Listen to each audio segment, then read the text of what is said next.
Welcome, Melanated Married Millionaires and friends, to another amazing episode. This time we got a special guest who's about to drop some gems and help y'all secure the bag.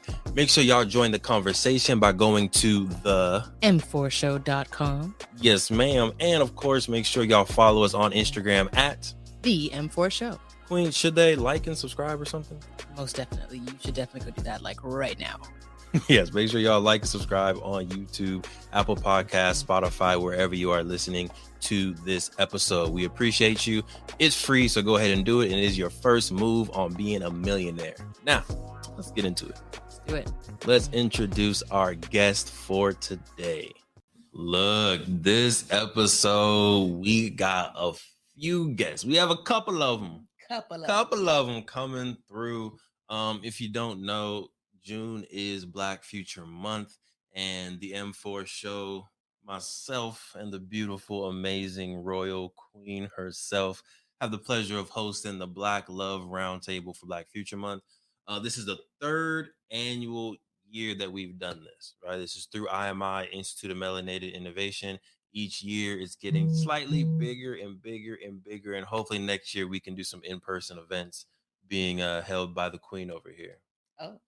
Oh yeah. You know, I love to plan an event. Yes, you do. Yes, you do. But the purpose of today's roundtable or Black Love Roundtable is really just talk about what it's like to be in a marriage, talk about what it's like to love yourself, talk about some lessons, some victories over our journeys, and we do have two other guests coming through to give some wisdom as well. Queen, anything you want to go ahead and sprinkle on that before we get into it? No, I'm just excited to be here and talk about love. Oh yeah, is love one of your favorite topics? It is. I do enjoy talking about love. Food, love. Why would you do that? Why? That's disrespectful. Is it? You're gonna start the show with these are hard questions. Food, love. In terms of things I like to talk about. Sure. Probably food. I'm not gonna lie. I'm not gonna lie to you. I'm not. Yeah, it's a good answer.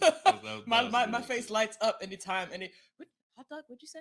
No, hot dog. No, I know that was random. Not hot dogs. I don't even like hot dogs like that. Mm-hmm. But no, I do like talking about both. But food has had my heart since birth. Yes, that is a fact. But we have a list of questions that we're going to go through. We will, as y'all know, swerve from these questions. If y'all have questions, hard swerve, right? Swerve.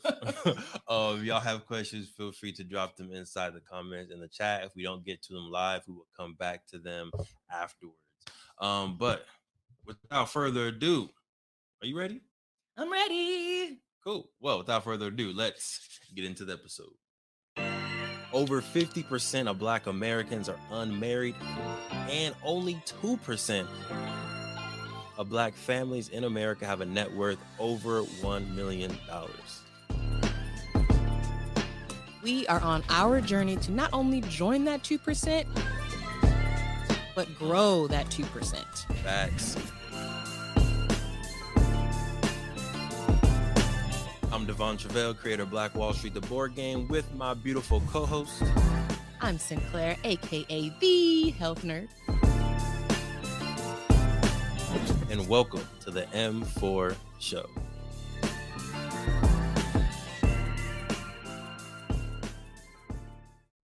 All right, let's bring them in. Hey. All right, what's going on? We're going to go ahead and go around and do some intros so folks can know who is on this beautiful panel. If y'all don't mind giving an introduction of yourself and why Black love is important, we will go Queens first. Hi, everyone. My name is Angelica. Just a quick little intro about me, a little Southern girl from Mississippi. Been out in California for almost 20 years. Done me some military, went into law enforcement. Now I'm a stay-at-home mom. Nice. Black love is super important to me because it is an image that has now been tainted. It has been like the pillar of, at one point, the staple of our community. Whenever you would see pictures and films, you would always see that strong Black love, that connection, that family. And it has now been tainted. And I'm a personal very personal advocate for Black love and pushing it. Not to get anything confused, I don't have anything against like interracial relationships or anything like Mm-hmm. that, but I am a super strong advocate for Black love and building a strong Black family.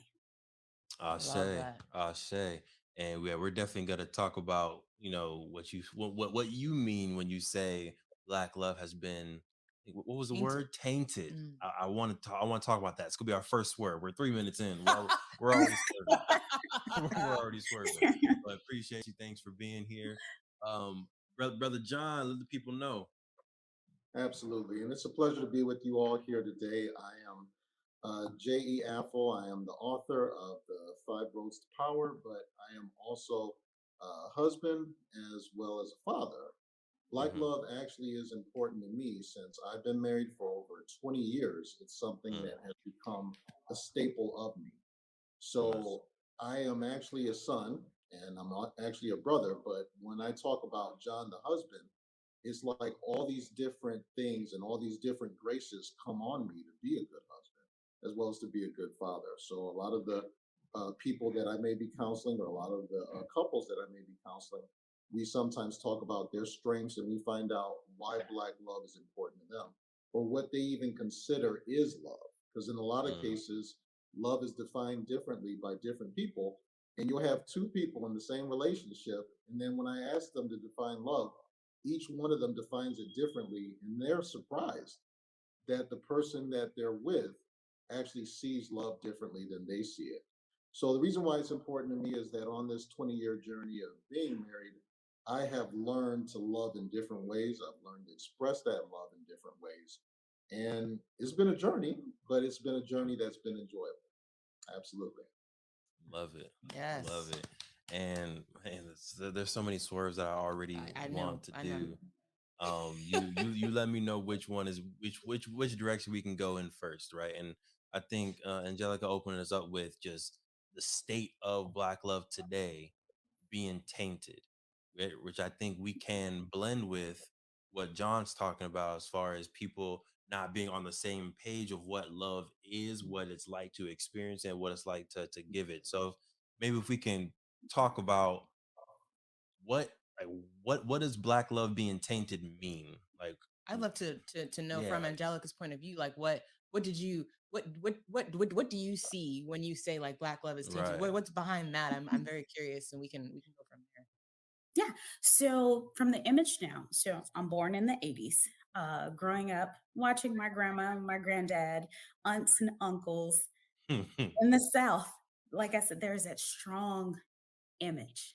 So going through time, you go through the 90s, it started to change. And I think it started to change also with the music and the images on TV. And we all do our thing, and that's totally Yeah. fine. And you're free to like whatever you like. But as music tends to change, our personalities change. And we tend to move, even older generations, we have a tendency to want to still be cool, still fit in. And so we follow the trend as long as we're able to. And Yeah. so as the 90s came, we go from, the 80s left the big hair, the wild skirts and the zebra and leopard print to now we're moving to super bright colors, Daisy Dukes, cut off tops. So now we're selling sex more. Has sex always sold? Yes, it has. But now in the 90s, now we're hitting it more. And not only that, excuse me, um, the 80s also brought, of course, you got to kind of curve a little bit because it all ties together. Right. We did bring in drugs. Drugs was Yeah. big, especially in the Black community.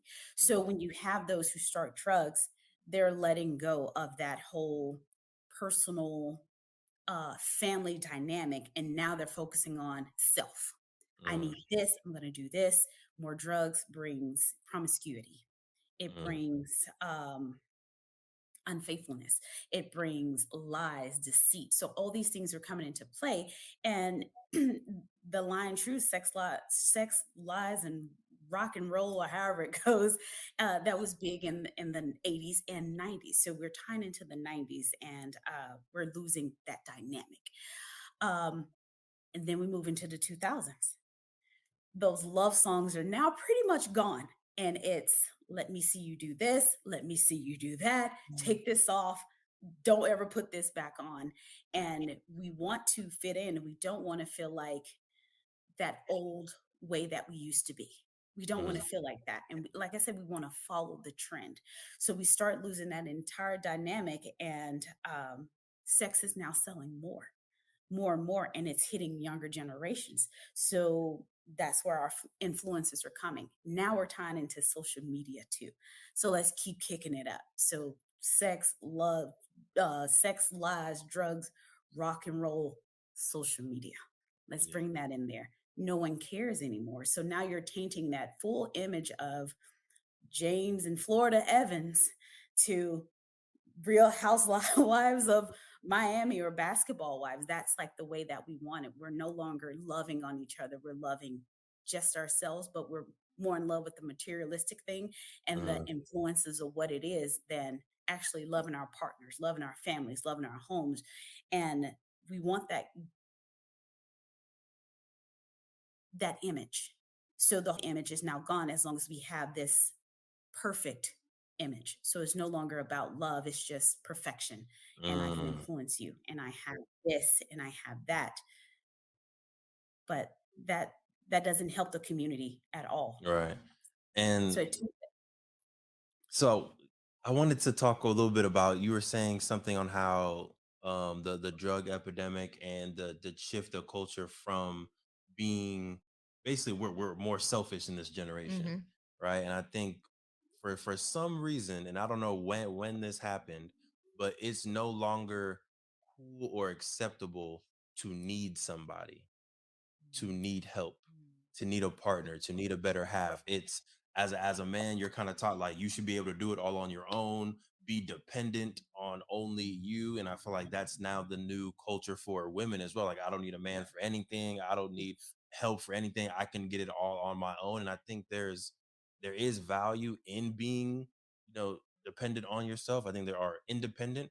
I think there is value of being a strong black man, strong black queen. But I think there's also intrinsic value in needing somebody, right? And yes, having that partner and seeing that this person can give you value outside of yourself that you can't find within yourself as yes, I think it goes to the, like, I feel like the phrase that's coming to mind for me is like, they used to say like, oh, my better half. And I well. think the thing now is like, I'm a whole person, right? But I want to find another whole person that can complement Yeah. me. And yeah, like, provide those things that I either can't or don't want to provide for myself or whatever. Like, you Yeah. provide a different energy than I have. And you complement my energy. So I feel like it's a shift of mindset. But I definitely feel what you're saying on, like, even as a woman, like, it's very, the hip thing is to be independent and not need no man, right? Like, Yeah. like in the music, everything is or not need a man, woman, whoever, right? You need to be you. Right. Yeah. So yeah. we've been in this game for 720 days, right? So we're going on to 3 years of marriage. Yeah, I think there's lots of lessons that we can definitely still learn. Something that I think we learned early is how we communicate and how we love one another. I think for the first year, I was loving her the way I thought she wanted to be loved and the way that I would want to be loved. But and then we had a conversation. She was like, no, no, no, no, this is how you actually love me, Devon. Let's switch it up. All right, we're gonna get back to the episode in a second, but breathe. If you've ever had a brilliant idea, I'm pretty sure everybody just took a breath right there, right? Because we all have amazing ideas. But I got a question for you. What's stopping you from taking that idea and actually making it into a business, actually executing on your brilliance? My name is Devon Truvel, and in 2018, I was able to create, market, and sell my own product while still working a 9 to 5. And through the years, I've taken the lessons we've learned, the expensive webinars that I've gone to, and the dozens of business books that I've read, and I've discovered 7 simple steps to launch your business. If you're ready to take your business idea to the next level and make it real and start making profit from your passion, head to www.launchitcommunity.com and grab yourself the book. We've been able to make it very simple, affordable, and easier than ever to start that business while still working your 9 to 5. And we take entrepreneurs every single Friday and we talk to them. We teach them about how to use social media. We teach them about how to set up their Instagram account, how to use Shopify, how to use Printful and other tools that can help you take your business to the next level, but not take tons of time away from your 9 to 5 and your busy life that you already have. So if you're ready to take that idea to the next level, make sure you head to www.launchitcommunity.com, get yourself a book, and join our free accountability calls. Now, let's get back to the episode. So I wanted to kind of turn that question over to you all, as far as what does love look like within your relationship, or how would you like love to look like within your relationship? Is it action based? Is it what they say to you, what they do for you? But what does that healthy version of love look like for y'all? And I'll go to John first, and then we can go back to Miss Angela. And I appreciate it because Miss Angelica made a very important point about how Black love is tainted. So how it looks like to me may not be what it actually looks like in depiction. Unfortunately, the depiction of Black love is no longer owned by Black couples. What's depicted Ooh. in Black love right now in social media and entertainment is a lot of times depicted by other people that may or may not be Black in any way, shape, or form, and may not have the same values that we have as a Mm. couple. And Mhm. even though they have Black faces depicting that Black love, they're in a lot of cases being used because that's a job for them. And they, Mm. of course, need the financial support. They need that financial freedom. So they're going to do that job and depict Black love however they're paid to depict it. But when you stated what it means to us, a lot of times people form their beliefs, their values, and norms on that depiction. And that's how Black love can be tainted because that's for entertainment. Mm. Movies, TV shows, sitcoms, that's for entertainment. In a lot of cases, that entertainment sometimes leaks over into our reality. So, what Black love means to me in a lot of cases is, of course, knowing what's important to my queen, as well as me expressing what's important to me to her, not only articulately, and not only being able to articulate it, but also being able to express it in a way that I feel she can receive it. Because everybody's Yeah. different. Everybody has different backgrounds. Even though we've been married for 20 years, I was raised in a single family household, and she was also raised in a single family household. So we never saw this done Mm. successfully. Right. So we didn't come in with any preconceived notions of how it was supposed to be done. We both came in knowing that we were fallible, as well as we didn't have the end all be all to anything. So that's basically how we came in that. And that's why I say that this journey is something that is ever changing. Yeah. I really want to eventually circle back to the whole "we don't own the image of Black love." I Yes. I want I want to Yeah. circle back to that, but Miss Angelica, go ahead. Wow, yeah, that was you definitely I was like, "Oh my God, yeah, that Hmm. that." Um, but as far as my image, I'm going to kind of go back a little bit as I call it my previous life, you know, Okay. Okay. because I don't like to, I'm not one to bash people. So I call it my previous life because you grow, you're continuously growing and you're learning. So I realized that we didn't have the same goals. We had the same end goal, but we didn't have the same goals getting there. So, and I Right. think a lot of times we get, as a people, get caught up in that one goal or that attraction that we miss everything else that's not attractive to us. And it Mm. has a tendency, that one big attraction has a tendency to have a hold on us. For example, our end goal was we knew that we wanted to be married. We knew we wanted to be married. We knew we wanted to have a child. Okay, that's fine.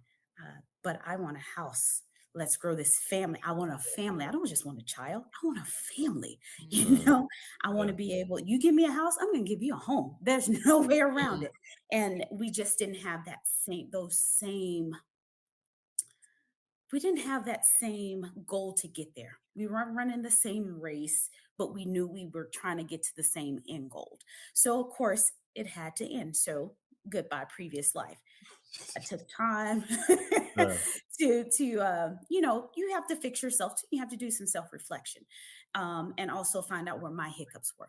Was I Mm, not communicating? Was I not clear enough? Or was I just so attracted to that end goal to where I missed all these middle goals to get to the end? mm, So blessed enough, I find someone, um, and I pull myself back enough to be patient and mm, listen and understand. I'm a communicator. You ask me something, I'll tell you everything about me. You just ask me, you know?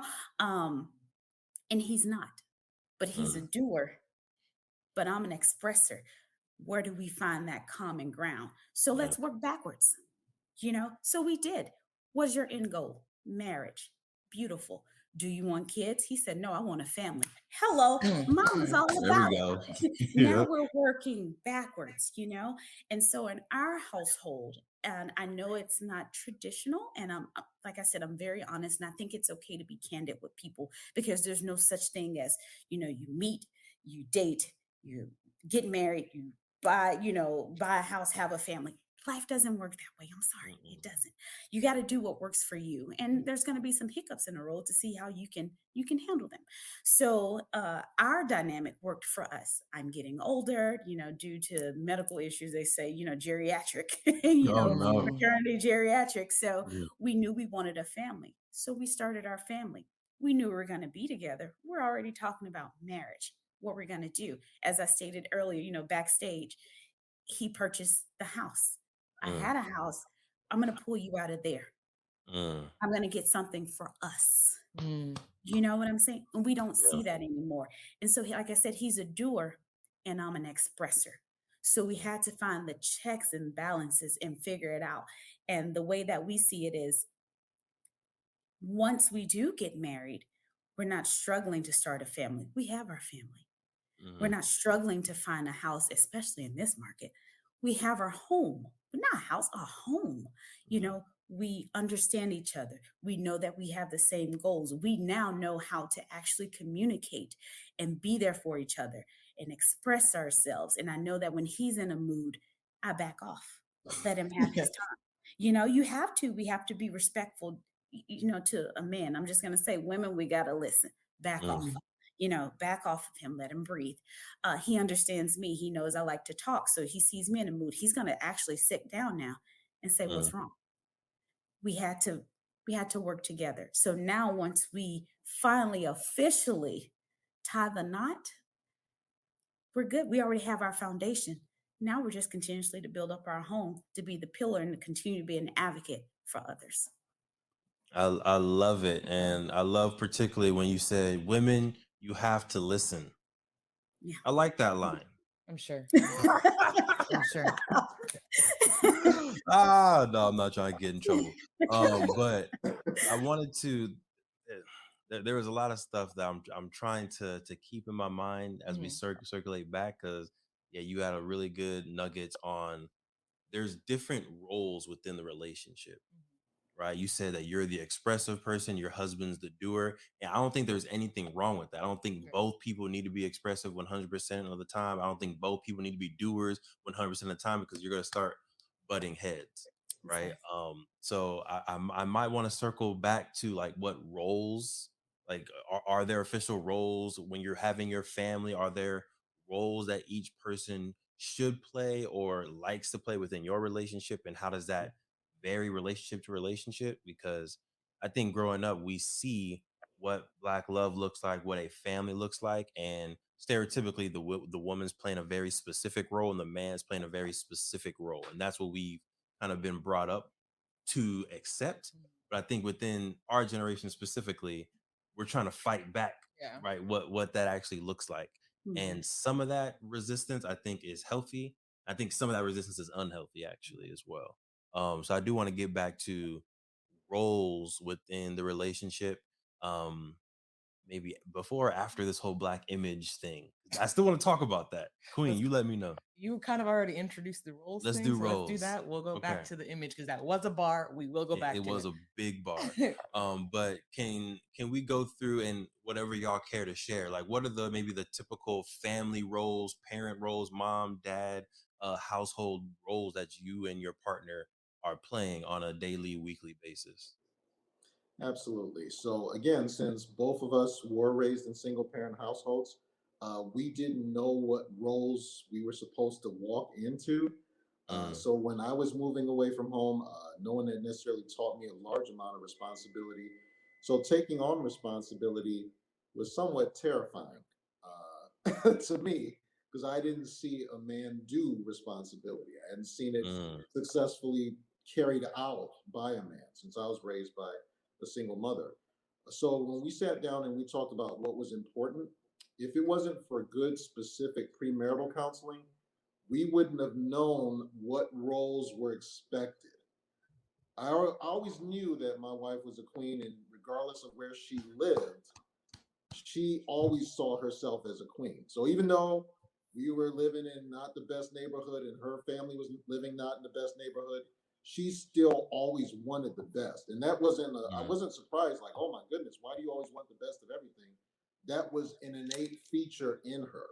That was mm, her. That was something that defined her.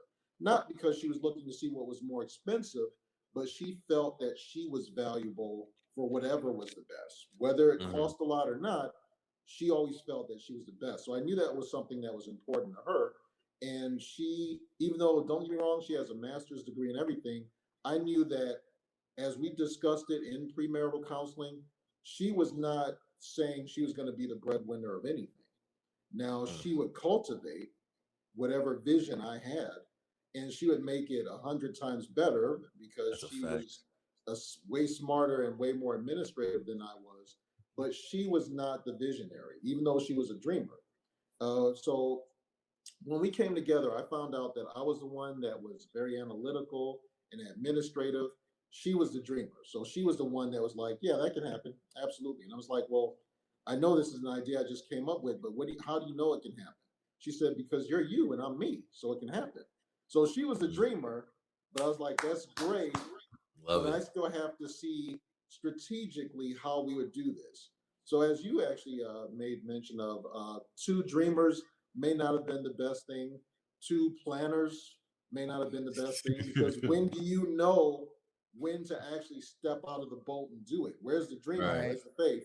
And Right. then after you step out the boat and do it, you're just out here paddling on water. How are you going to plan for it if you don't have two different things? So when we came together, and what was explained to us was the importance of covenant, we found out that covenant's something different than just an agreement. Mm, Covenant's an irrevocable agreement that is not changed based on how you feel, based on what kind of day you're having. In a Mhm. lot of cases, it's not even based on emotion. It's something that is only severed if somebody dies.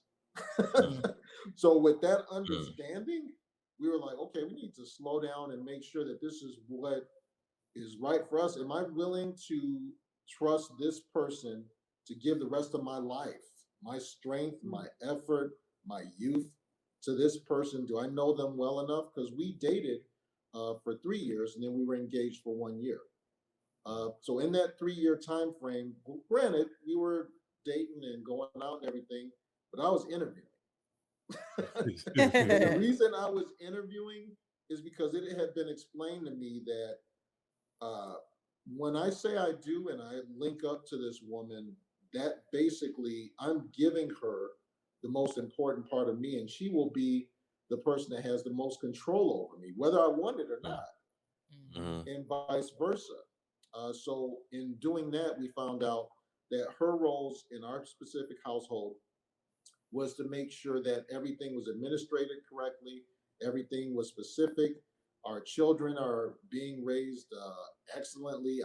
Don't get me wrong, I have something to do with it, but my role is to create an environment in which she can do that to mm. her best. So when I'm seeing that my son is going to college and he's only 16 years old, now I'll take credit for it. But between you and I, since she was the orchestrator and the administrator over all that, I just created the environment in which she could bring that out of him. She Mm, Mhm. could cultivate that in him. So it was my job to create the environment, making sure that everything is in a place that she could bring all those good things out of him, even though I'll still take credit for it. But In actuality, she was the one that was doing that. Right. So that's how we define those roles there. Love it. Love it. Shout out to the queen. Yes, Shout out yes. to the queen. Yeah. All right. How about your lovely home over there? Oh, well, I guess I had would say a pretty borderline same dynamic. Okay. I did grow up in a single family home, and as well as he did as well. Um, and then I became a single mom myself. Mm, So I was holding down both roles, even in my previous life. mm, I just always have to let people know your previous life. Still being that single mom, doing things in the house, out of the house, education, taking you here, doing this, fixing this, breaking that for you just so I can fix it, and, and all these different things. Um, to working full time, also going to school full time. I'm the in-home Wonder Woman. That was me. mm. Mhm, yes. The Yeah. in-home Wonder Woman. And was I tired? Yes, I was, but I would never let my daughter see that break me, because um you got to know that you can, through all, no matter what, you can do it. No matter what, you can do it, no matter your situation. So then here comes this knight in shining beautiful black armor, steps into my life, and it is amazing. So, like I stated before, military and law enforcement, now I'm a stay-at-home mom. I find myself being, you know, we're going back to that original dynamic Mm, of uh, you know, always out here pushing and doing this and doing that, and having to do the two um income household. I mean, granted, we can all use a two income household, but still to be mm, able to be blessed, to be able to be at home and to take that motherly role. Never mm, been able to do that. And to be blessed to have someone come into my life to allow me to be that mother and he be the father. mm, Allow me to make the home, as he gives the home. Allow me to, I know it's not a popular term, but allow me to be submissive to him in mhm, his ways, in his style.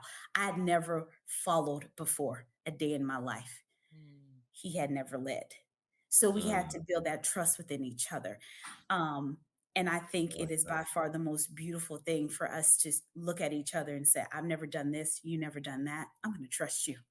And that's hard to do, especially in today's age. So those are pretty much the roles that we have in our household. I mean, things tend to bend, and we have to, oh well, I'll do this and you do that, and we work as a team. There's like no set, but by our spirits, we just kind of take our own paths that still work together. Right. yeah. Yeah.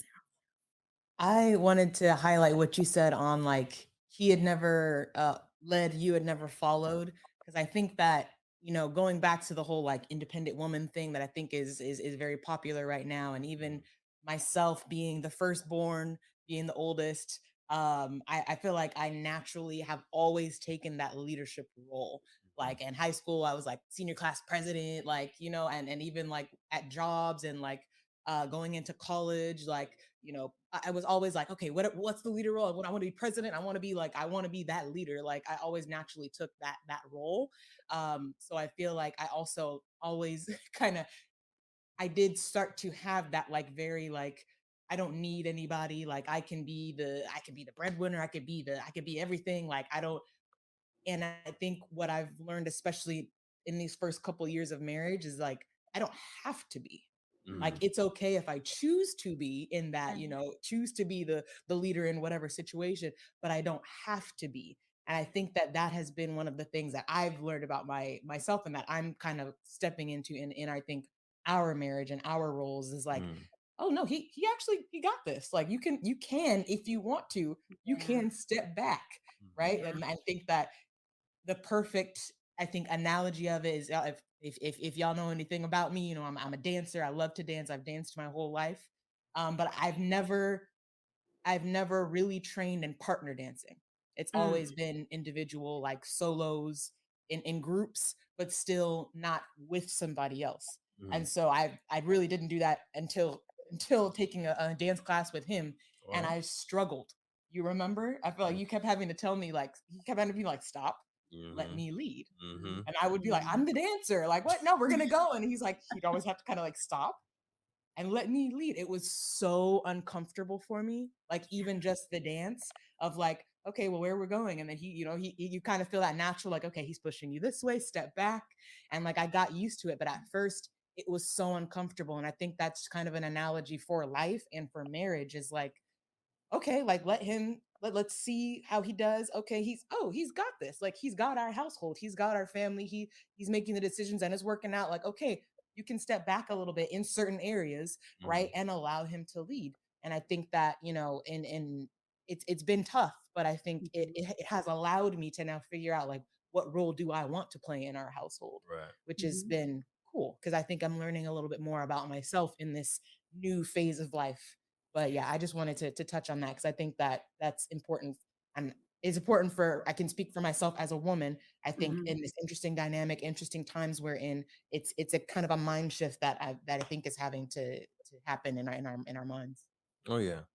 And if I can, add in a little bit, I think it's pretty obvious how amazing Black women are, right? At least it's obvious to me and Facts. John on here, like Okay. as intelligent Black men, it's clear and obvious how amazing, strong, intelligent, capable leaders that Black women are. And I think when you go inside any professional realm, Black women are there leading, right? When you look at the number of Black women entrepreneurs being Whether they have the title or not. whether they have the title, whether they have the title or not, we know the Black women are leading, whether they're in the forefront or they're in the background leading. We know at some point in time they are those pushers within organizations and within society. And I think whether it's fortunate or unfortunate, it's kind of been almost forced upon Black women because of some of the systematic things that are happening to Black men as well. So I think Yes. we have a society where Black women, of course, are put in this position to lead, and then we have this system in society that's putting Black men in a place where they have to follow. So my question to you is, within the normal kind of quote unquote healthy Black family, what do we want to be the norm? Right, as we're looking to create the future for Black love, what Black families should look like 50 years from now, 100 years from now, what is that follow lead dynamic? And it doesn't have to be like a one size fits all, but do y'all have a vision for what a healthy relationship looks like 50 years from now, as far as the dynamic between partners within the household? Absolutely, because just like Angelica made mention of how she had to kind of learn to follow, I had to learn to lead because, again, the only person I saw leading was my mother. All Right. my friends, they were raised also by single mothers. So knowing that my wife's expectation, Miss Vice President of the Association of Black Students, Miss Student Congress, Miss all this, that I know she knows how to lead. Her letting me know that her expectation is to follow somebody that knows what he's doing and knows what he's called to do and actually has a plan and a vision in place. She let me know that there is a difference between sight and vision. Vision Mm. is something that you actually see on the inside of you. And she let me know she'll follow that if I, in fact, have a vision. So the reason that was terrifying to me is because I had never had to lead anyone, especially with me being the youngest. I always kind of was on cruise control to see what else everyone would do. So in learning how to lead, I would notice that if I led correctly and she gave me positive affirmation, then I was like, okay. Because don't get me wrong, I was getting compliments from a lot of other people, but the compliments from her, that was what enabled me to just calmly walk through fire. Because if it's a compliment from her, then that lets me know that I am in fact doing what I'm supposed to be doing. And that positive affirmation allowed me to start doing it a lot more with a lot more confidence. Once you're doing something in confidence, then you're not even second guessing yourself. So Yeah. I was actually coming to the place that I was making decisions in confidence. We're still discussing it, we're still bringing it about. But when I brought it to her, I already had so much in place that she was like, okay, I got it. And then she would cultivate it, bring it back to me like 20 times better. And then I was like, is this what I gave you? And then in a lot of cases, she'd be like, yeah, this is what you gave me, but this is how I saw it. I was like, but this wasn't your idea. She said it didn't have to be my idea because, again, I'm the incubator. I go ahead and I bring out what you bring to me being the leader. So when I was being taught that, that was something that allowed me to gain more confidence because, again, any type of positive affirmation, that allowed me to do it with a lot more confidence. Now, this is starting to become the norm now because we're not just married for the first 5, 6, 7 years. Now that we're on 20 years, in answering your question, Devon, this has come the norm. This has become the norm for us. Don't get me wrong, both of us are extremely talented leaders. And in fact, she was leading in a lot more different roles than I was because I was just doing a couple things where she had her hand in like maybe 5 different things. But for her to actually follow me, knowing her background, that I consider that an honor and a privilege. And as a result of her trusting me, I was like, I don't dare betray her trust because I know she could do this successfully on her own. I know she could. I know she has the ability. I know she has the wherewithal. She has the support. She has the network. I know she can do this on her own. But the norm has come for me to actually stay in this leadership role and us just basically lead together.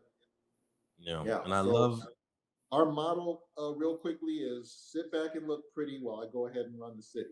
That's I love it. I love so it. she's And still letting me run the city right now. Yep. And I love the positive reinforcement and affirmation kind of cycle that y'all have as well.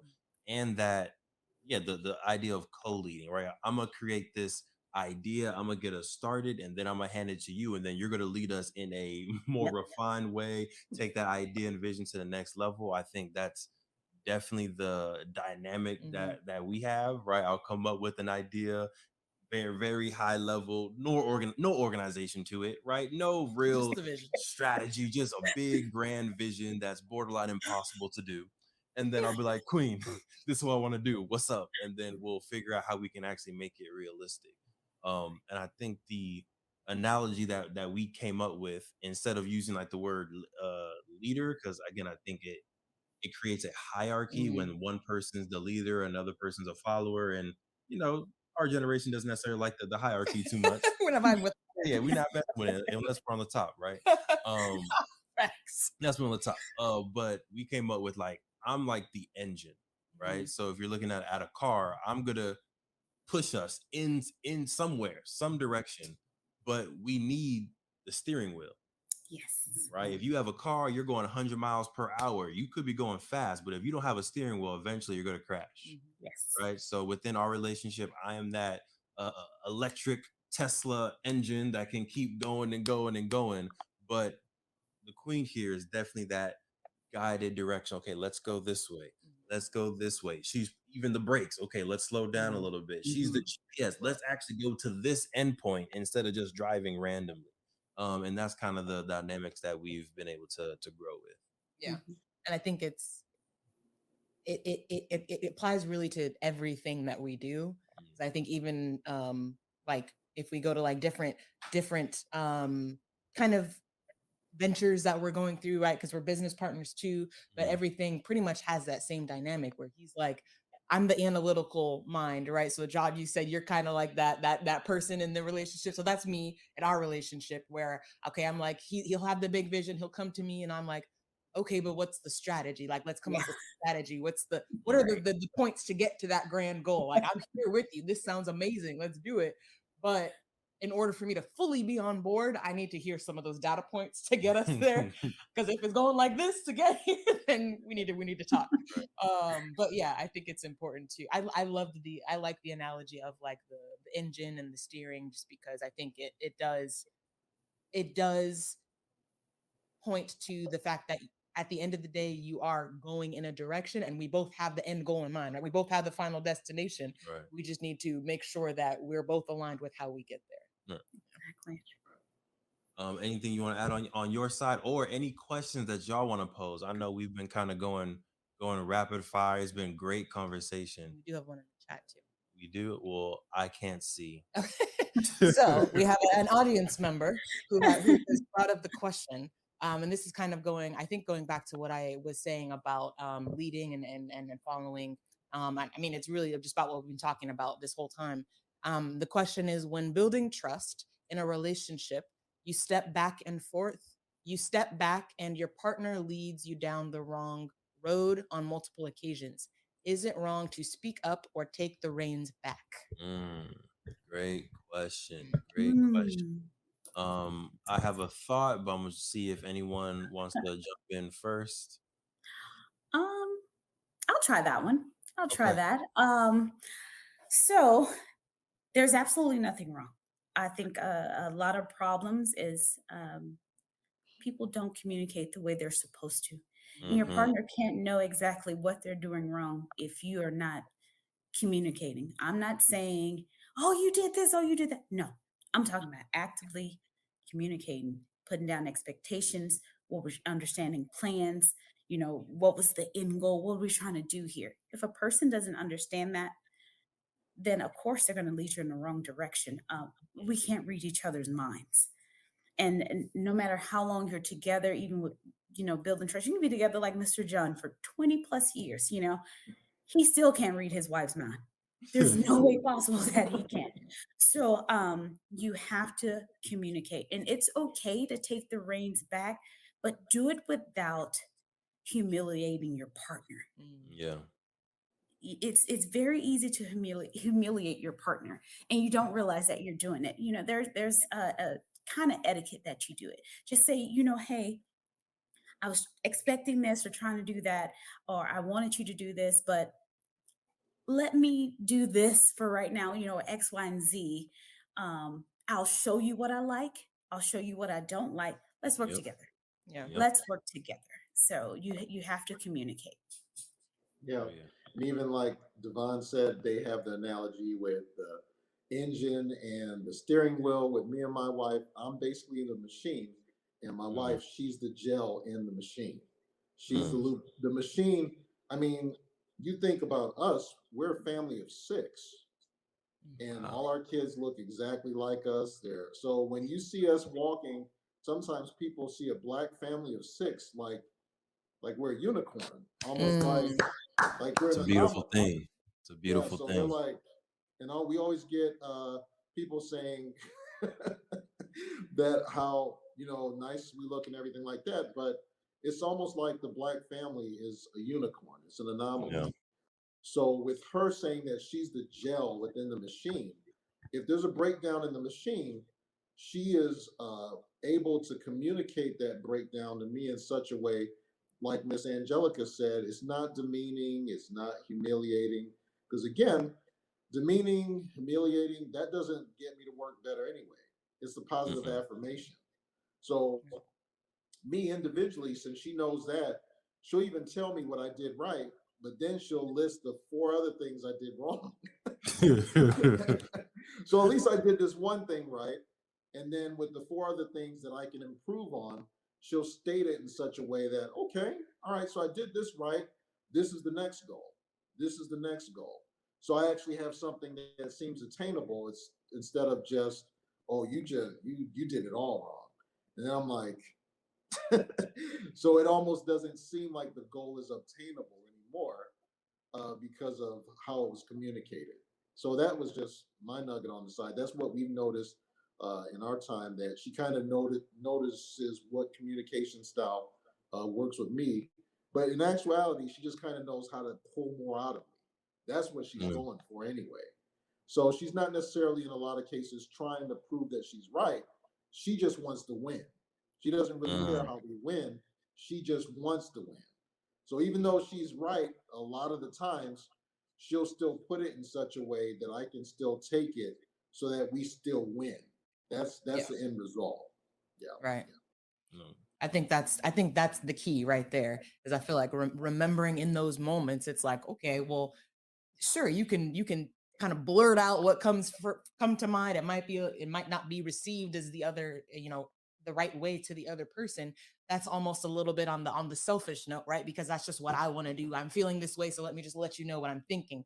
But I think the more evolved way to do it is to really sit back and think like, okay, at the end of the day, we're a partnership and we have the same goal. Yeah. So how do I approach this situation so that we still get to that same goal? And me tearing him down is not the way to do it, because then he's going to feel defeated, and he's the engine. So if the engine stops, now we're floating in the middle of the ocean, stalled, right? We're no longer moving to the destination. So how can I communicate this in a way that's going to make sure that we still are able to move in that direction, even if it's doesn't give me the, even if it doesn't feel as good in the moment, at the end of the day, like that, put in that work, have that communication, have those hard conversations so that you can keep the engine moving, right? It may just be a little detour, but the engine's still moving and you can get back on track, Yeah. So I'm a big advocate of active communication. Yeah. Right. So I'll give two like very concrete examples that have happened within our relationship. One, I'm not the most detail oriented person. Okay. No. The queen he's knows not. this. Most people, like, I'm not the fine detail oriented person. So there was a time where I was helping out, maybe ordering groceries or going to the store and getting groceries, ordering food. The queen is very particular about her food. She's also a health fanatic, so it's like everything must be organic, everything must be grass fed. It's like just very specific details, right? Certain brands of eggs and The certain grocery brands list of looks milk. very different when I know it's for me versus when I'm giving it to you. Right, completely different. So there's been times where she'll be like, "Oh, Devon, can you go to the grocery store?" Or if she's busy, I'll be like, "Hey, Queen, I can go do this for us." And John, every time I make a mistake, okay, every time I get some wrong egg, some inorganic strawberries, just something wrong. Even when I'm ordering food from somewhere else, she'll make a specific request and I get it wrong, right? Every time. The active communication part comes into, is this something that I necessarily want to lead and I feel like I should lead, or is this something that maybe I should have the queen lead? Right? When you're talking about like, oh, messing things up and having roles and they repeatedly messing things up, I think it's important to have that conversation. If they keep messing things up, is that something that they truly feel that they want to lead within the relationship, or is this something that's on their plate because of stereotypes, because of there maybe was no conversation, they just started doing it, but they really don't like to do it, and maybe they're messing up because they're hoping that you would take it over anyway, right? You never know. So I think having that active communication and being like, hey, this is how I would like things done, just like Miss Angelica said. This is how I would like it done. Would you like me to take this off of your plate and I can't do it, or would you like to do it? Second way is, again, I'm the visionary person, and there was a point in our relationship where I would come to the queen with ideas, and she would just shut them down. No, we don't have time for that. That's too big. You don't even have a plan for that. And she wasn't saying it like this. I'm being a little bit exaggerated. Sheesh, Joyce, how I sound like? I'm exaggerating a little bit. But long story short, like, I had to come to her. I was like, hey, queen, I have these ideas. I need you. If you don't like the idea, that's fine. But if you kind of like it, help me out a little bit and give me some points, right, of strategy so that we can make this a good idea. Because eventually, either I'm going to run out of ideas or I'm going to run out of energy. And we don't want either one of those, right? So if you can help me out, I'm going to keep coming with the ideas. What I need from you, I need you to lead us in strategy. I need you to lead us in steps. And she was like, okay, I can do that. So now when I come to her with ideas, she's like, okay, I like that, but it would be better if X, Y, Z. Or she'll just straight up say, no, that's not the one. Yeah. But sometimes it's just cut and dry. Sometimes it's just not the one. But now I know we've built that trust to where I know the difference between it not being a good idea and her not, quote unquote, supporting the vision. Right. So great question. Thank you. I think that was Ronnie. We appreciate you. If you got more questions, feel free. Did anyone else want to answer that question or push us in a different direction?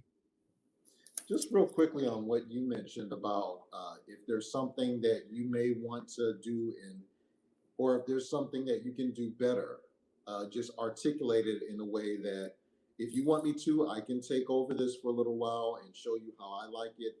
It develops a form of appreciation that you sometimes can't explain to somebody. If you actually handle that particular function, that that other person was doing. Because again, my wife made some of the administration and schooling with the kids look so easy that I just kind of thought, well, she's probably not doing that much. So a time came where she did have to take an assignment out of state where she was helping the school bring up their reading levels and reading and language arts. So I had to take over the children's schooling for 2 weeks. I almost didn't make it. Yeah, He was hurt. didn't make it. Almost didn't make it. And the reason why I didn't make it is because I didn't have the same skill set or grace that my wife had. And, you know, I'm not really even sure how we survived until she came back. But it was, How did we it was make 2 it? weeks in which my kids were hugging her when she came back. Now, don't get me wrong, thank we're a you. very loving family. But He they were hasn't hugging fed us her in like- days. like they knew they weren't gonna make it. So after that experience, after only 2 weeks walking in her footsteps, then I was like, when she would come to me and be like, "You have any suggestions?" I was like, "When it comes to that, no, I don't have any suggestions at all. Got it. You're doing great." And she's like, "Well, anything you want to? Is there any part you want to play on that?" I was like, "No, I don't. Not at all." Now, there's a lot of things that we do together, but for that, you just. But I wouldn't have known unless I had actually experienced what she's doing, and it's just she's doing it so well that I thought it was just easier than, and I was totally wrong. Yeah. Shout out to moms everywhere, all around the world, all around the galaxy. We appreciate y'all. Right. Speaking of which, Miss Angelica, anything you want to sprinkle on that as the Wonder Woman super mom over there? No. It's good to finally be able to breathe and actually be a mother. I still, wear my Black Wonder Woman cape every now and again because I support my man left and right, regardless of what he's doing and where he is. Sorry, that's my Frenchie. She wanted to tell you guys hi, and today is her birthday. I don't know if you can hear. Happy birthday, Frenchie. Miss Ruby. Ruby. But yeah, I support him.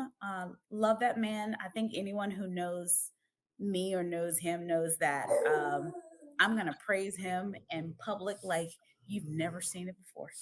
When I tell you, if you want to see a perfect image, you ask me about that man, I'm gonna tell you about him.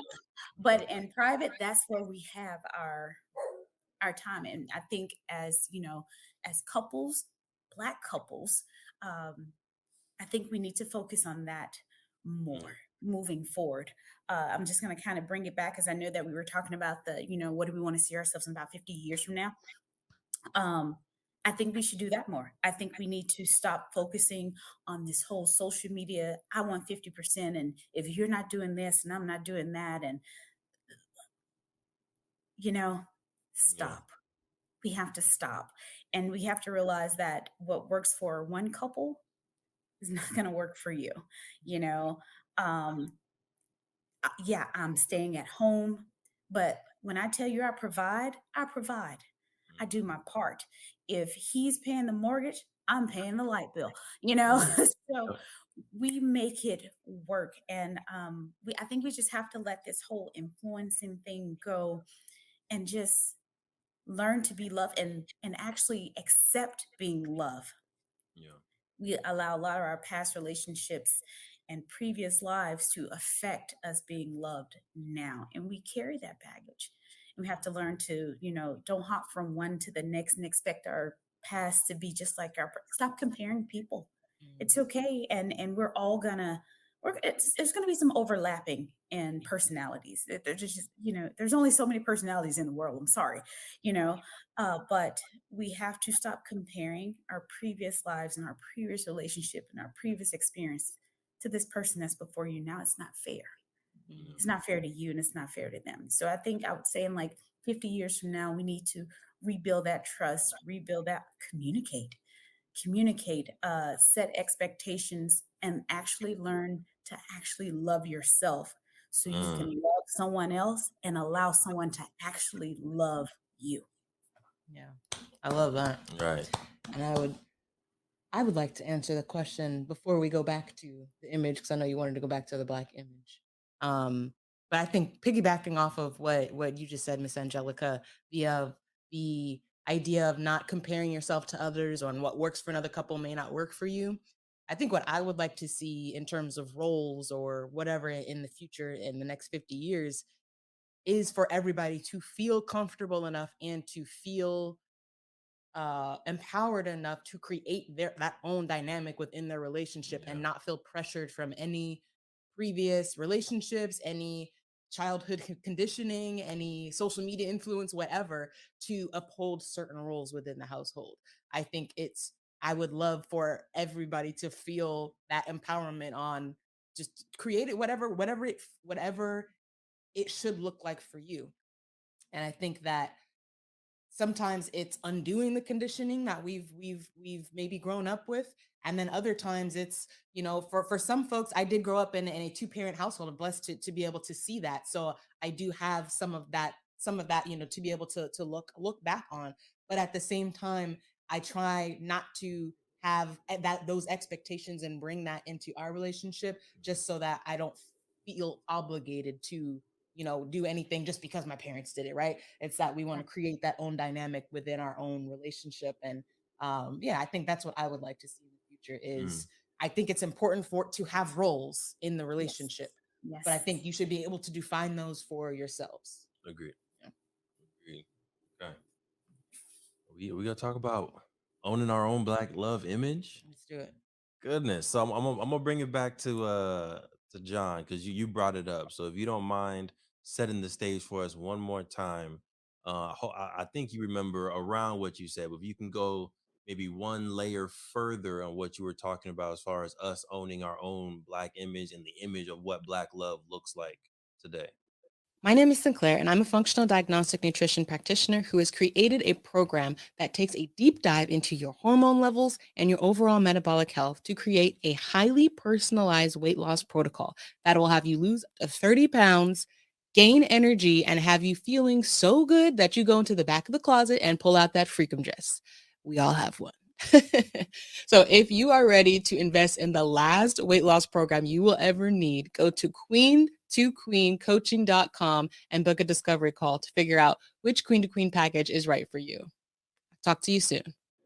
Absolutely. And I was talking about the depiction of Black love.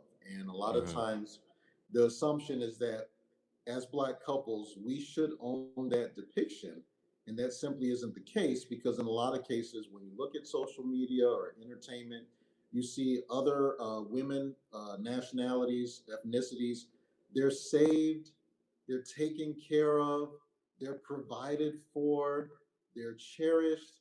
But and then a lot of entertainment, when you see Black women, they have to be extremely aggressive. They have to take care of themselves.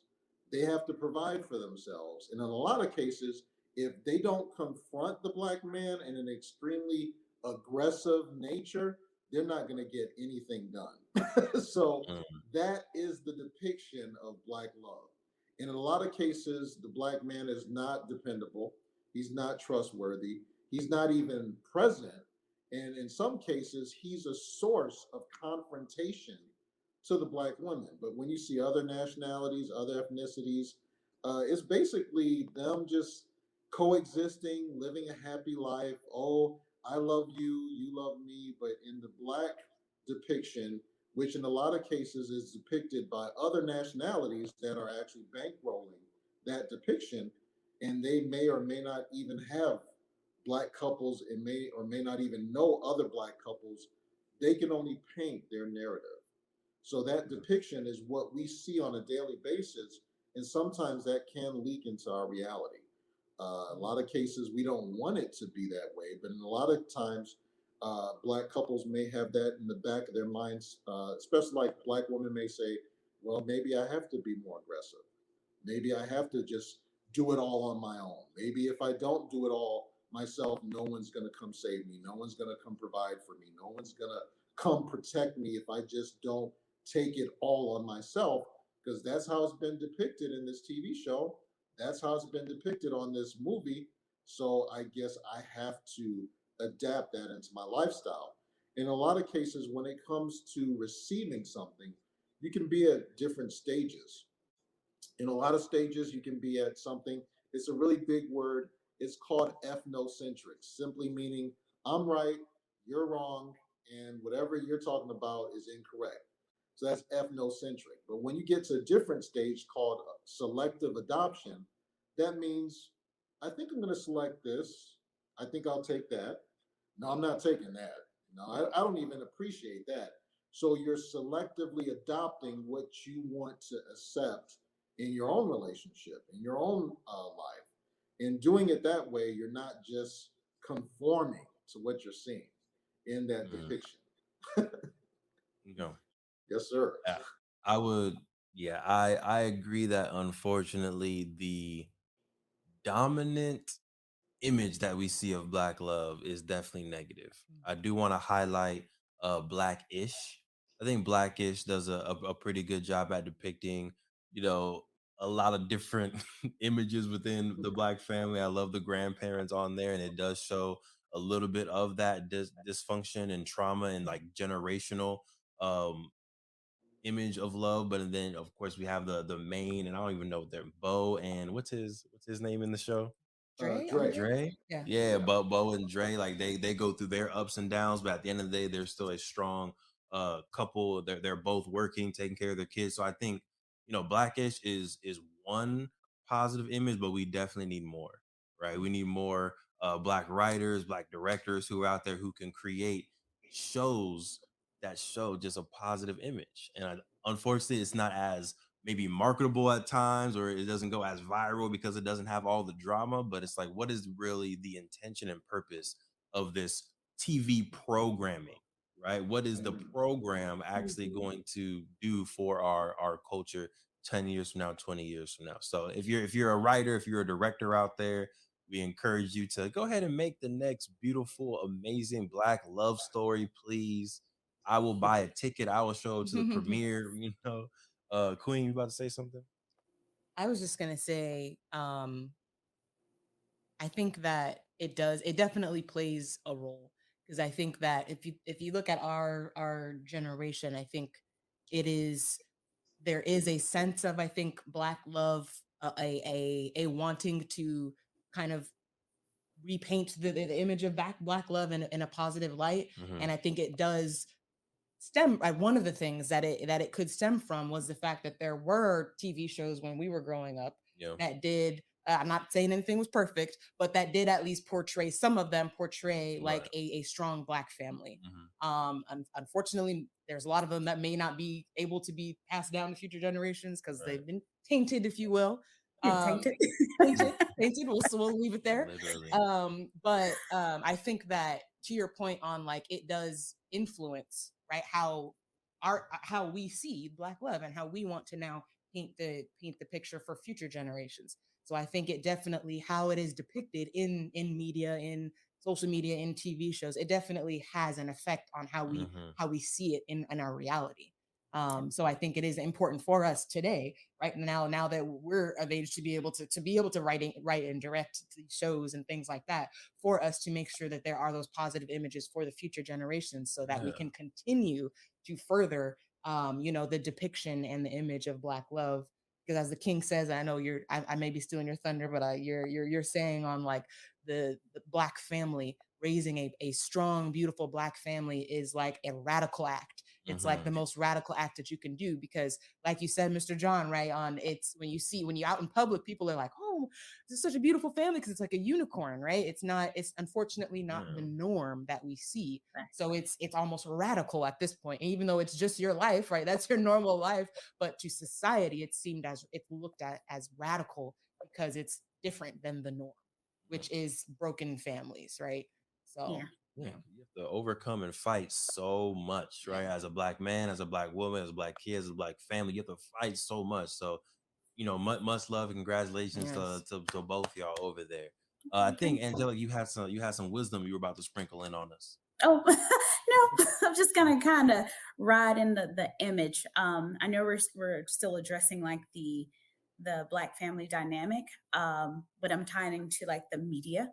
Mm-hmm. I think one film that was just recent, and I absolutely love it. I know a lot of people. I've heard mixed emotion or feelings about it. I'm sorry, I got different critiques. Was the movie The Photograph with Issa Photograph. Rae Yeah. and Oh, Lakeith Stanfield? Mm-hmm. Um, just talking to friends after I saw it, it definitely depicts Black love, you know. It does show like the ups and downs and the traumas, but it also shows that, we're different, Mm-hmm. and you're going after what you truly want, besides the basic image or what's being portrayed. This lady went all the way over to England to be with this man, and the fact that the ending. Oh my God, I don't know if I'm doing a spoiler for anyone who hadn't seen it, but the amount of emotion when he saw her face, Mm. it was just beautiful. There was so much emotion, the music, the love that was expressed. It was all pure. But the critiques that I got from it, like I said, there were mixed reviews. I had some friends that thought it was too slow. And I'm like, what was so slow about it? And they were like, oh, it wasn't any drama. It wasn't this. No, our lives aren't always filled with drama. It's okay to bring it down. It's okay to see happiness. It's okay to see someone caring. It's Mm. okay to see these people communicate, say, I don't like this. I don't like that. I want to be with you. I want to be with you. So let's make it work. I'm going to really do this long distance relationship. Yeah. It is okay. And I think we have a tendency not to think things like that are, that it's okay. Or we have, this negative connotation about it and you call it slow or uninteresting. I thought it was one of the most beautiful things I'd ever seen, um, because of the amount of emotion and no drama in it. It was refreshing to me. I thought it was Yeah. beautiful. I thought it was beautifully written and produced, and I just didn't. It just kind of broke my heart of the reviews because Yeah. people thought it was too slow, especially our community. So Yeah, no, I think we need to rewatch it. I It do. was it Yeah. was it was pretty good. I feel like I wanted more out of the ending, or I wanted to see their relationship once they were in England a little bit more. I felt like I wanted more of their story, which I don't know hmm if that's a good thing from a movie or a bad thing, but I just felt a little unfulfilled at the end. But I think it's a good thing that you okay. wanted more, because I kind of like where it ended, because Mhm. it was like, she was following pretty much the footsteps of her mom. Like I said, I'm sorry if I'm spoiling this for anybody. Yeah. Sorry, but I absolutely love it's the music that gets me. It's so The beautiful. music was Uh, good. it's so beautiful. But for her to break that norm and following in those footsteps of her mom, that little generational or that in-home generational traditional way, and to say, I'm gonna go and get my man. Mhm. Yeah. And the amount of emotion, I think that got me, that she was like, I'm willing to bend for you.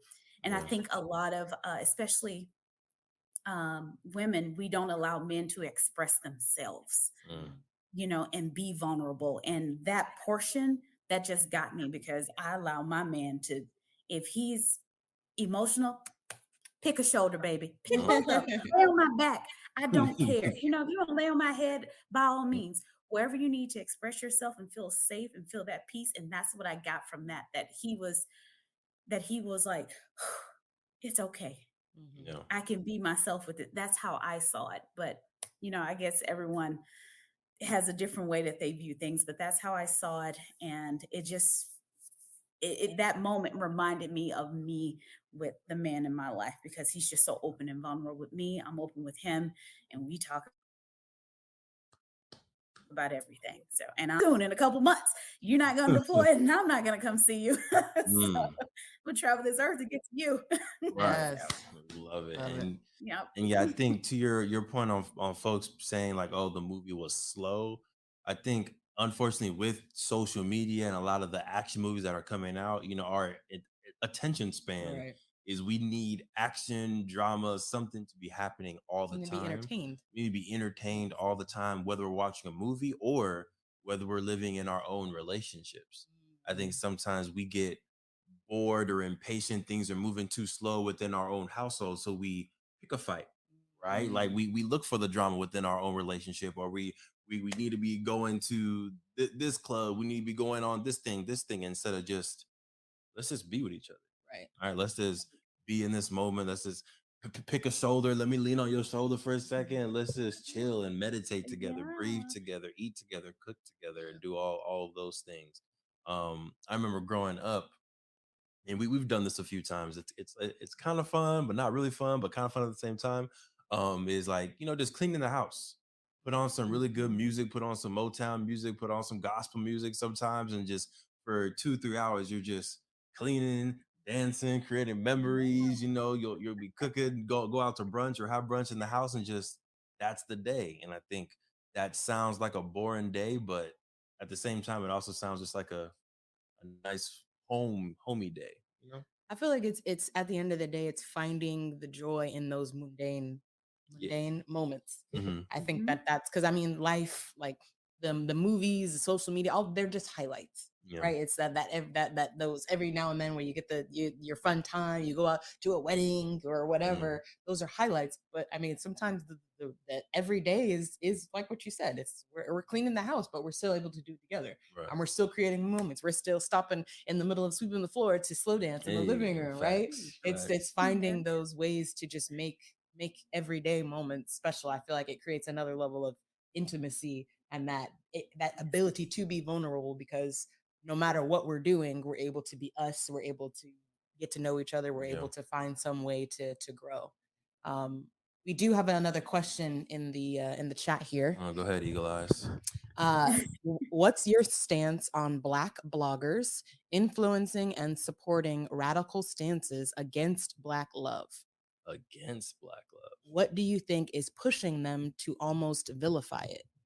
Mm. Oh, well, Who are these influencers? right. I don't. Oh So my it's goodness. interesting because I think you are. I've never come across any bloggers that do that. And I don't know if it's because of the people that, oh, obviously it is because of the people that I follow, Yeah. right? I only follow pro Black love spaces. I only follow a lot of positive spaces. So I really don't have a strong stance because I haven't experienced it. I definitely don't support because I support Black love, but I'll pass it to someone else who's maybe come across it. Have y'all come across those pages, those bloggers, or have an example? So I'm gonna hop on that one. Let me moisturize really quick. Oh yeah, get Mm-mm. ready. What's that? Is that Yeah. water, wine? What's the? Actually, it's just pineapple juice. It's my I don't know. motivation. Ah, there you go. There you go. um, actually, on this one, following these bloggers, no. But the people that follow them, I do have friends, social media friends, and a couple of associates that actually do follow people who push the dynamic of separating Black love. Wow. I do. Um, it's kind of hard to it's like that give and take. It becomes kind of personal because it hurts. It Hmm. does hurt. Um, and I hate seeing it. But the best thing that I can do is continue to push that positive image out there as much as possible. Try to negate it as much as I can. Excuse me. So um I think that's the best way, if I'm understanding exactly the radical stances on it. I think the best way to do it is to continue to push that positive image out, bring others in. Sometimes you can't even attack them the way that they attack you. You have to, get rid of the negative with positive. You have to show them and bring in others to say, yeah, you may have had a bad experience, but maybe you need to change your environment. Maybe it's the Yeah. people that's around you. And sometimes maybe it's even you. Mm. If this fell one time, two times, three times, okay, let's find the most common denominator here. It's probably you. So maybe you need to fix yourself. It's not the Black person this or Black person that. Sometimes it's just you, and you can't just say, Black men are all like this or all Black women are like that. I've been around thousands of people, Mm. and people are people regardless of their race, their religion, their upbringing. There's nothing about the color of their skin that's going to make them the right person Mhm. for for you. I can just yeah, I'm a super advocate, but what if he and I didn't collaborate? and I Yeah. ended up being with someone who's not Black.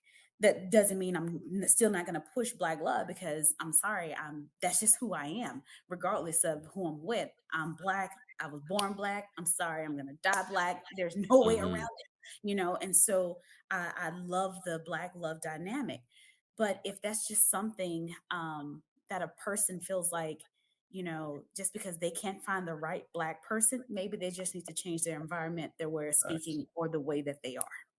Facts. And help me understand. Is it that there's literally bloggers and influencers that are saying, I'm a Black person, but I advocate don't date Black men, don't date Black women. Like it's a Black man saying don't date Black men, and it's Black women out there saying that's what it is? No, it's more of a for example, let's take it back. As I told you, I'm very open. Single Mm-hmm. mom, single Black mom.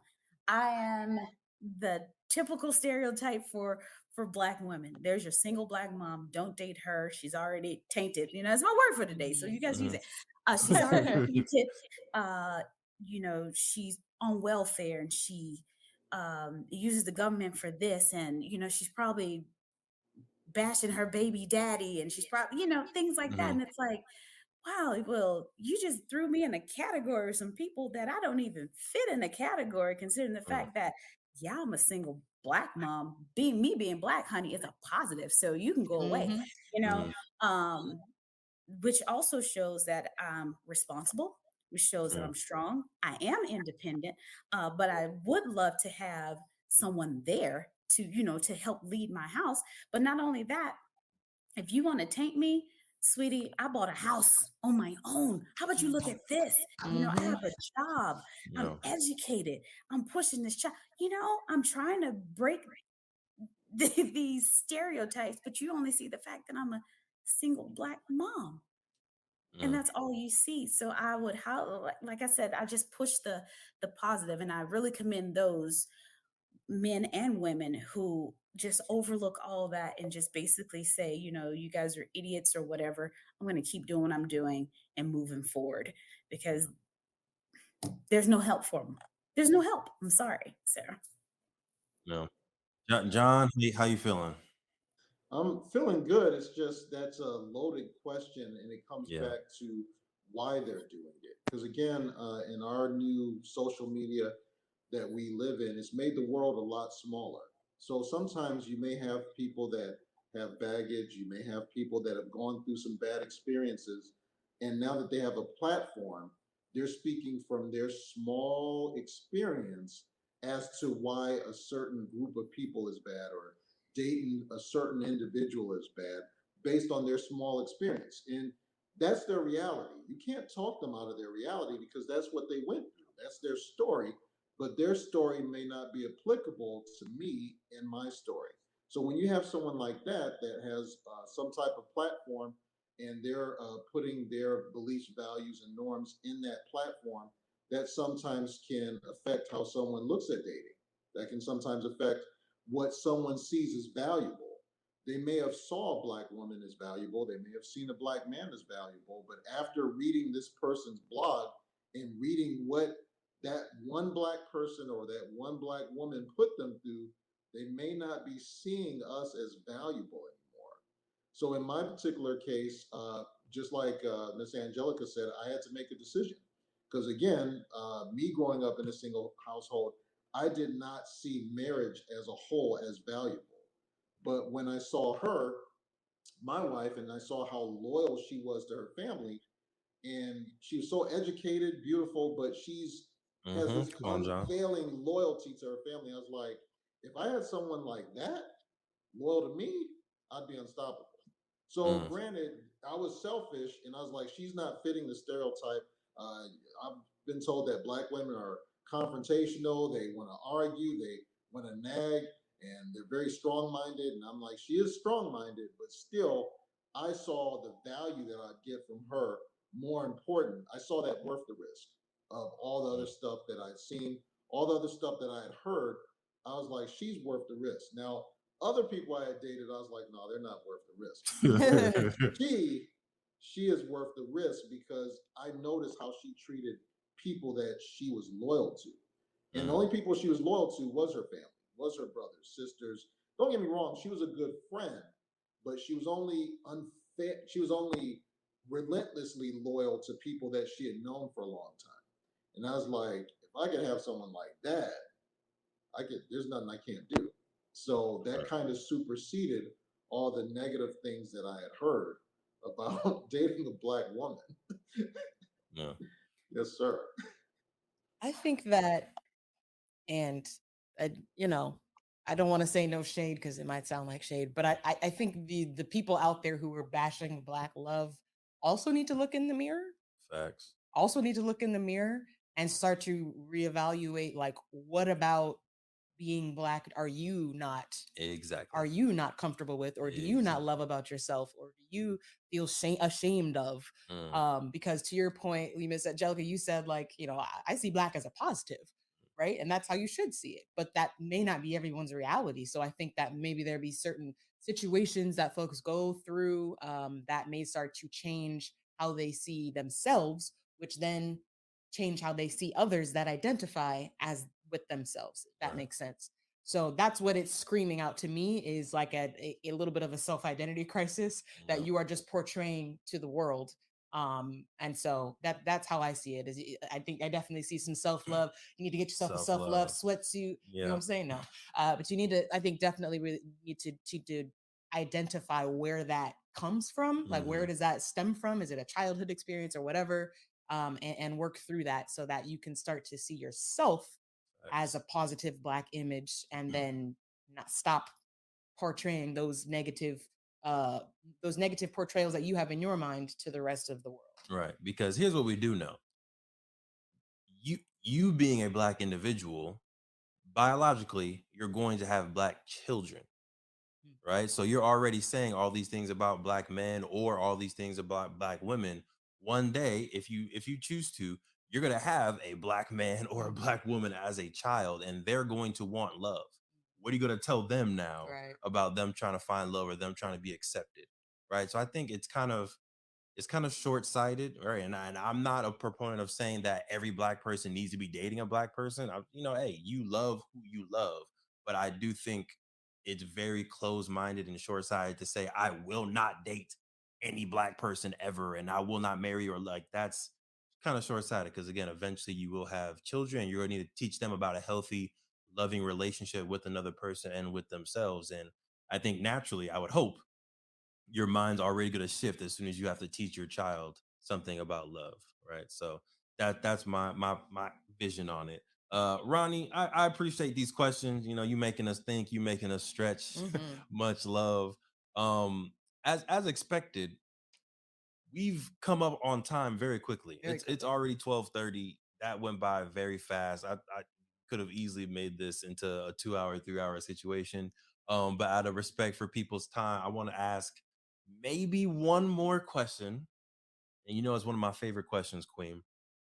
And that is, do y'all believe every black family should have a business? All right. So that's what I believe. I don't know if that's already going to mess y'all up, but y'all seem like honest people, so I'm not worried about it. Yeah, I think every black family should have a business. That's my strong stance. I'm sticking by it. But I do want to know from your perspectives, do y'all think every black family should have a business or additional stream of income? Well, I guess I can take that first. I'm a little biased because we, of course, have our own business.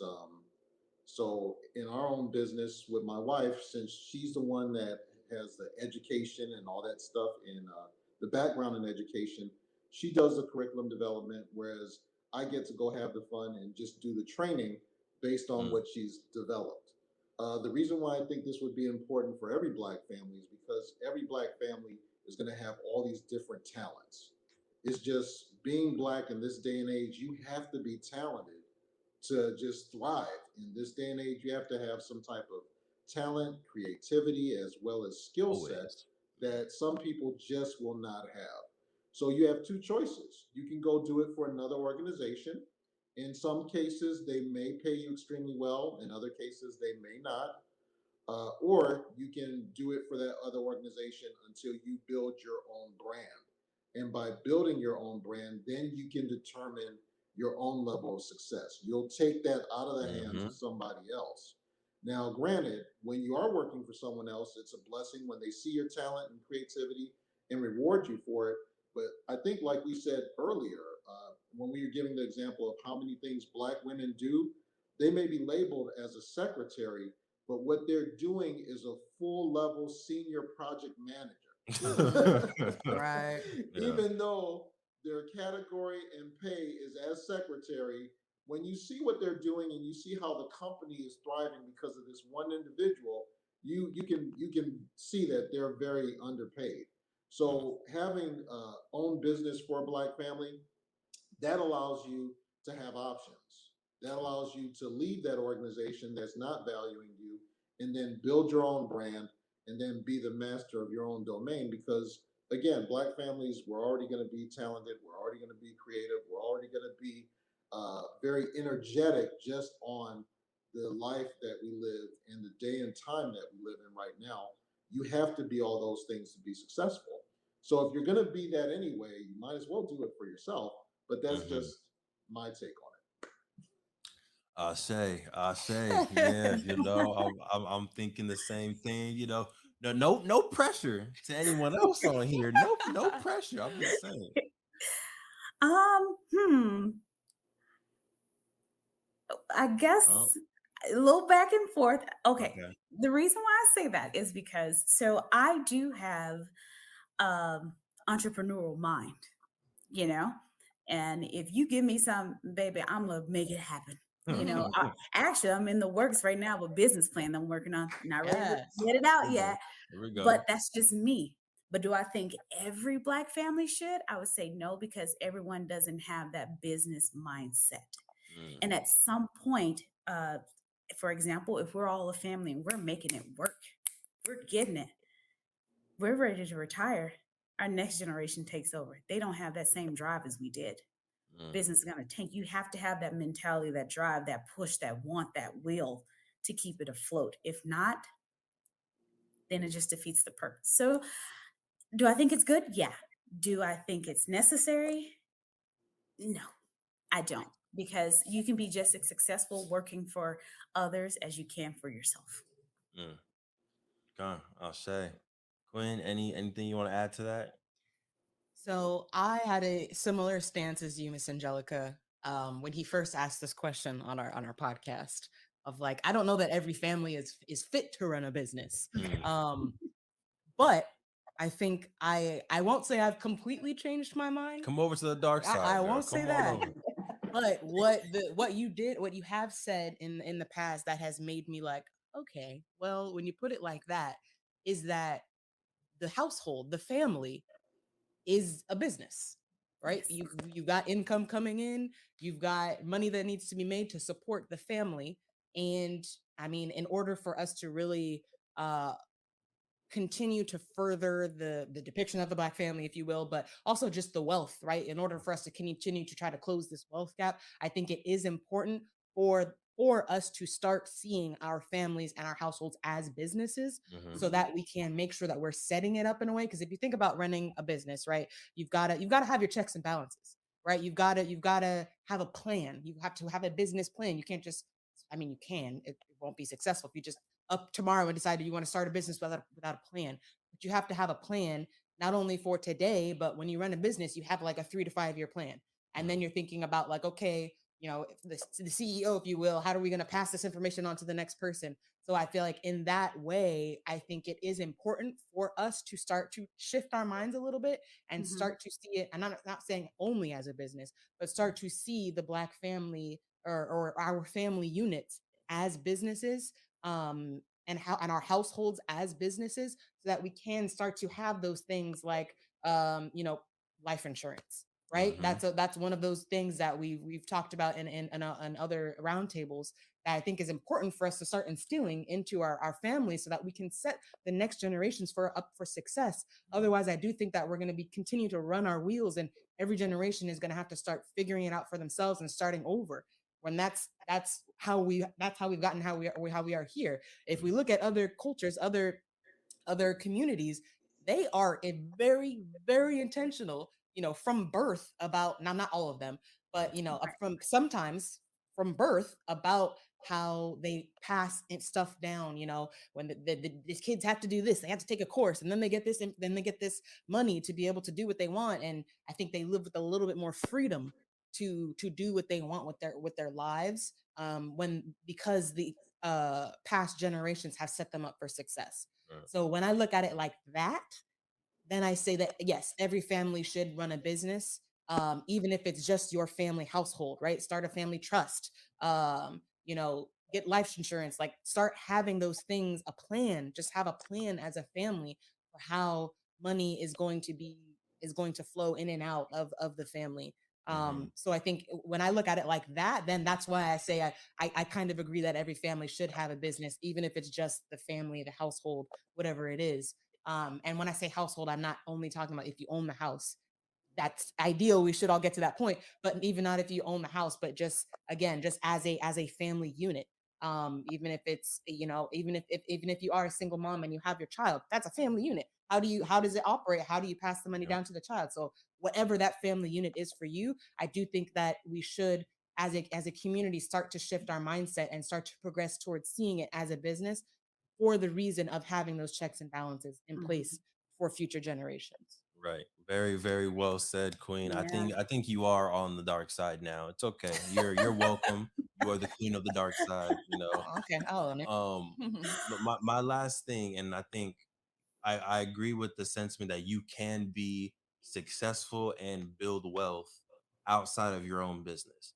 You can do that, but you can't pass down that success, that position to your child, to your grandkids, right? So now they need to find their own path, which is great. A lot of us do that, but that now they need to start from the same bottom, the same mud that you started off at, to build their way up to your success. Mhm. Well, whereas if you have your business, whether it's a real estate business, right? It can be passive. You've bought these 5 different buildings. It's in your living trust, or it's in the LLC. It gets passed down to your child. They can either run it, or they can hire a CEO to run it, and they just get their check, right? They don't necessarily have to be an active participant, but they did need to start from the bottom, right? They got passed down, they got gifted that wealth, and now they're able to choose whether they want to be a part of the family business legacy, or they just want to sit back, relax, and be like the Walmart family, right? Sam Walton put in all that Mm. work.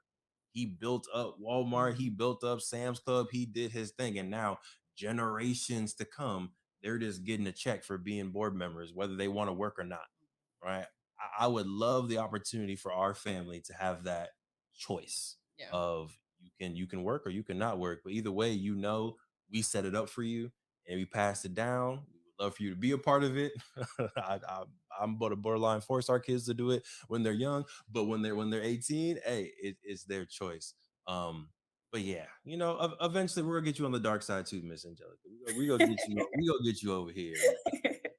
I think it's interesting, and I apologize now for throwing this in at the end of this. But I do think that part of the mindset shift that needs to happen is the idea that, like, I worked so hard to do this and you need to do the same thing. Yeah. No. And I think that it's important for everybody to work hard, but I don't think that it's important for everybody to start from the same place. Mm-mm. Right? I think we do need to start to shift the mindset of, like, I've worked so hard to further our family, right? Not just myself, but I've worked so hard to further my family, and I put in these steps to get us just another a little, even just an increment, further along in our wealth and our whatever, in our health.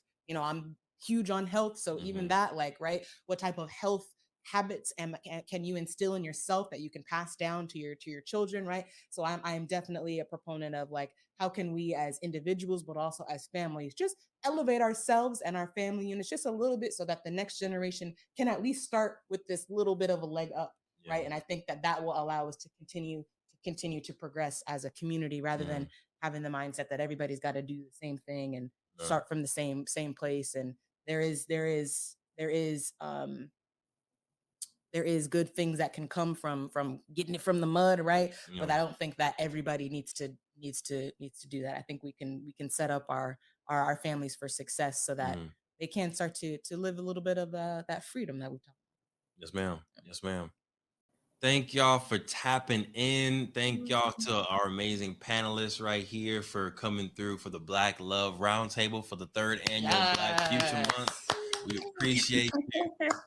We're gonna do a nice little, a farewell. Whether it's a one nugget you want to really leave people with when it comes to Black love, whether you want to shout out your social media or your own business or products that are out or soon to be out. I don't know what you want to drop on here. But let's do a quick nugget and farewell for the folks. We can start off with. We started with Angelica, so let's start with John and we'll end with Mr. Oh, okay. Well, no, as always, I have enjoyed my time here. I'm John Affle, one of the members at Affle Consulting Corporation. In a lot of cases, we do talk about different relationships in the book that we authored, The 5 Roads to Power. We talk about how to cultivate relationships, whether it's professional, friendship, or intimate relationships there. So this has definitely been enjoyable to me. Just when we're talking about Black families and things of that nature, that's always close to my heart, since in a lot of cases, Black families, as Devon was making mention of, sometimes need to be in better positions financially. And whichever way you go, whether you have a good job and you pass down wealth that way through your good job, or if you are an entrepreneur and you pass down not only the work ethic but also the wealth that way through entrepreneurship. Either way is fine. I just want to see something passed down. So it's been my pleasure to come here and spend time with you today as well. Beautiful. Thank you, John. We appreciate you.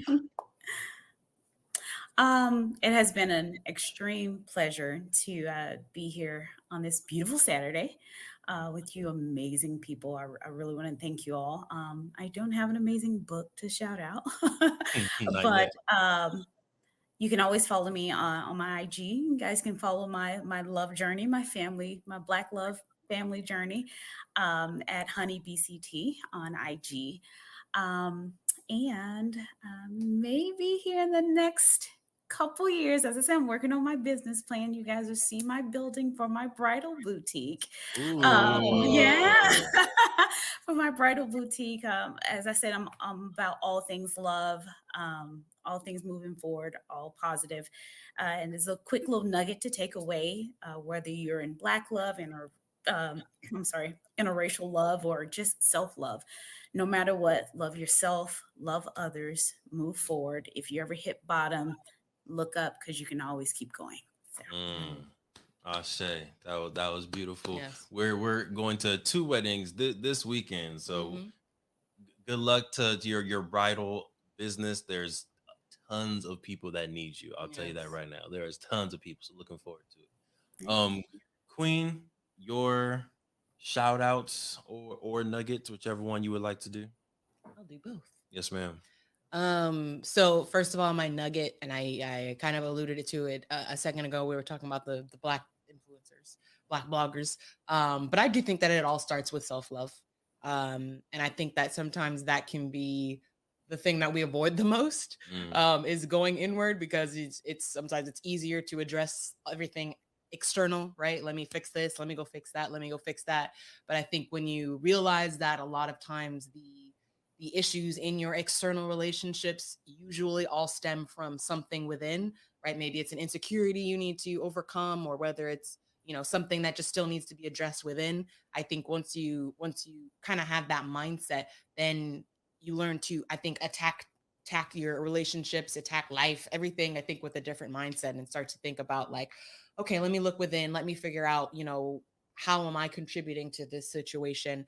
But long story short, I think self-love is my nugget. We talked a lot about relationships and romantic relationships, and I just think that your relationship with yourself is the most important one that you have, because it does frame how you interact with the world outside, and every relationship that you have, outside of yourself as well. So if you haven't taken that deep work, I think it's a lifelong journey, right? It's not like, okay, well, I did some thinking and I love myself now, and boom. Right. I think it's a continual work. It's just the commitment to continue to work on yourself.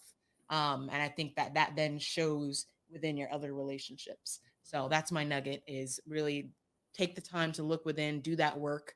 It's not hard, it's not pretty, but it does allow you to continue to progress and improve your external relationships as well. My really quick, what'd you call it? Shout outs? Shout outs is as usual, I am a health coach, functional diagnostic nutritionist. So if y'all are trying to get healthy, trying to drop a few pounds, you can go to Queen to Queen coaching, and I will help you, feel better, lose weight, get that energy back. I do help queens. I help anybody, but specifically I got love for my Black queens out there. We talked about sometimes we put on those hats and we're trying to do all the things and we forget to take a look at ourselves. Again, self-love. We forget to take care of ourselves. So that is why I've made it my mission to help me, help other Black women out there, other queens out there, really take a moment and take care of yourself. Do something for yourself today. So if that sounds like something, if you need help, right? Sometimes we just need help. We don't always know exactly what to do. We need somebody to help hold us accountable, all that fun stuff. Go to Queen Coaching and just schedule that discovery call. Come chat with me and we can talk about how to make sure that you are taking some time for yourself and loving yourself on a daily basis. Yes, ma'am. Beautiful. My last nugget will be, of course, something wealth and business related. I think when you look at families like the Rothschilds, Rockefellers, Kennedys, even the Trumps, the Carters with Beyonce and Jay-Z, those aren't just families, those are brands, right? Those are legacies, those are empires. And I would think that, how can you think of your family as a legacy, as a empire, right? What will they say about your last name 20 years from now, 100 years from now? Right? What's the legacy? What are the values that you want to leave behind for your family? There was a time where it was like a part of the culture to have a pinky ring that had the emblem or your family's legacy on it, right? And I think we kind of have that culture today now where we have the pinky ring, but we don't have the family attached to it anymore. Now it's just bling bling, money and a thing. But I want to get back to the days where, like, for our family, we should have our family crest, our family logo brand, and put that on some jewelry, put that on our house, on our pool, put that on our letterhead that goes out on our Christmas cards. Like, it should be a brand to where when you see that W, that tree, that dove, whatever our logo ends up being, you connect that to the family legacy of the Walkers. And it can be something that our kids can be proud of 100 years from now, 200 years from now. So that'll be my nugget for you, is think about what your family legacy empire could look like. The Rockefellers are no different than you are. So go ahead and try to build that empire. For me, of course, y'all know you can get Black Wall Street, the board game, at playblackwallstreet.com. If you snoozed, you just missed out on the Juneteenth deal. Everything was 20% off, or more. The masterpiece edition, the second edition. But you can still go to playblackwallstreet.com, get yourself a game. We are also going to Tulsa July 29th through August 1st. So if you want to take you and your beautiful family to Tulsa, aka Black Wall Street, learn about some of the history, go to the museums, get a tour of Greenwood, aka Black Wall Street, go to playblackwallstreet.com and go ahead and purchase your ticket. And we will see you in Tulsa. All right. John, Miss Angelica, we appreciate you. Thank you for rocking with us for almost 2 hours. Wishing you all as individuals. Oh, thank you. Wishing you all as individuals, but also your families, health, love, and many years of happiness. Yes. Thank you so much. Now, Miss Sinclair, I'm gonna rock one of those hats you told me to. Hey, yeah, love it. Perfect. Self-care day. Yes. Enjoy. Right? Get that pineapple juice, take you a bath, whatever you're gonna do. Enjoy. Thank you guys so much. I really, really enjoyed this. Thank you. Of course. Thank you. Of course. All right. Thank y'all again for those who are watching, who are tapping into the 3rd annual Black Future Month. Whether you are watching this on the M4 Show YouTube or the Play Black Wall Street YouTube, please make sure you give a like and subscribe to support either channel. We appreciate you, and we will see you at the next one. Stay healthy. Peace. Thank you for supporting the M4 show and our mission to increase the wealth of Black families. If you received any value from this episode, any value at all, any, do us a favor and give us a like and subscribe on YouTube and Apple, Spotify, anything, all of them, all of them, wherever you're listening. Go ahead and like and subscribe. And after you like and subscribe, make sure you send this episode to at least one family that you really want to see win. We'll catch y'all next time.